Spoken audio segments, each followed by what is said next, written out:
ജന്മാവകാശ പൗരത്വം നിർത്തലാക്കാൻ നിർദ്ദേശിച്ച ഉത്തരവ് ഭരണഘടനയുടെ ലംഘനമാണെന്ന് 9ാം സർക്യൂട്ട് അപ്പീൽസ് കോടതിയുടെ 3-അംഗ ബെഞ്ച് നിരീക്ഷിച്ചു. നേരത്തെ കീഴ്ക്കോടതി തള്ളിയ വിധിക്കെതിരെയാണ് വൈറ്റ് ഹൌസ് അപ്പീൽ നൽകിയത്. അമേരിക്കൻ പ്രസിഡന്റ് പദത്തിൽ വീണ്ടും എത്തിയതിനു പിന്നാലെ ജന്മാവകാശ പൗരത്വം നിർത്തലാക്കുമെന്ന ട്രംപിന്റെ പ്രഖ്യാപനം ഇനി നടക്കാൻ കടമ്പകളേറെയാണ്. ട്രംപ് ഭരണകൂടം ഇനി സുപ്രീംകോടതിയെ സമീപിക്കാനാണ് സാധ്യത.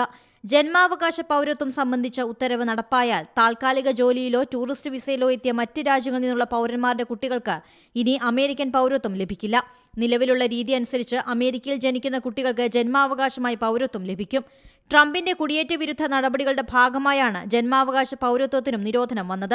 അമേരിക്കൻ പ്രസിഡന്റായി സത്യപ്രതിജ്ഞ ചെയ്ത് അധികാരത്തിലെത്തിയ ആദ്യ ദിവസം തന്നെയാണ് ജന്മാവകാശ പൗരത്വം നിർത്തലാക്കുന്നതിനുള്ള ഉത്തരവ് ട്രംപ് പുറത്തിറക്കിയത്. ഉത്തരവ് നടപ്പാക്കുകയാണെങ്കിൽ അമേരിക്കൻ പൗരന്മാരുടെയും നിയമാനുസൃതം സ്ഥിരതാമസാനുമതി ലഭിച്ചവരുടെയും മക്കൾക്ക് മാത്രമേ പൗരത്വം ലഭിക്കൂ. International desk Zee Malayalam news. ഏറ്റവും പുതിയ വാർത്തകളും വിശേഷങ്ങളും വിരൽ തുമ്പിലറിയാൻ സീ മലയാളം ന്യൂസ് എല്ലാ ഡിജിറ്റൽ പ്ലാറ്റ്ഫോമുകളിലും ലഭ്യം.